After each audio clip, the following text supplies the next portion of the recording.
Like, subscribe and get notified. At Zamgal, Netravali in Sangem, an old trench has been filled with water and garbage.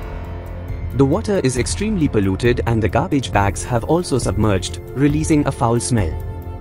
If immediate steps are not taken to address this situation, the trench could become a source of new diseases, posing a serious health risk to the surrounding community. गोयच्यो ज्यो पंचायती आसात त्यो कचरो दारादारां वचून गोळा करतात आनी मनीसय दवरले आसा गोळा करपाक पेमेंटाचेर. आनी आतां पळयात ही म्हाजी जी फाटल्यान एरिया दिसता ही नेत्रावळी आनी वाडी हे बॉर्डरीचे पडटा एरिया.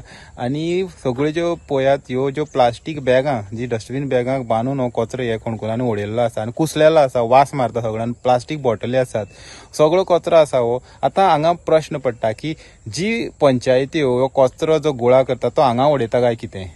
कारण सगळे प्लास्टीक पोत्यांनी हे जे कोणकुल आसा हें भरलेलें आसा. कचरो जो आसा कुसलोलो आसा एकदम आनी सारक्यो घाणी मारतात. आतां हे मदीं रानाक आसा. आतां लोकांक दाखोवपा खातीर कचरो जो आसा गोळा करतात मागीर हांगा उडयता काय कितें अशें दिसून येता. सो जे हेल्थ आसा, बाकीचे जे डिपार्टमेंट आसा जे हेजेर लक्ष दिवपाची गरज आसा. कारण हांगच्यानच डेंगू मलेरिया सारखे रोग पसरोंक शकता. रान जावं पण रानांतल्यानय खंय तरी असली जी दुयेंत आसात ती तयार जावपाक शकता. सो हेजेर मोठी कारवायेची गरज आसा आनी प्रशासनान हेजेर कारवाई करपाची गरज आसा. हेराल्ड टीव्ही खातीर Gauresh Satarkar. Watch on Herald TV.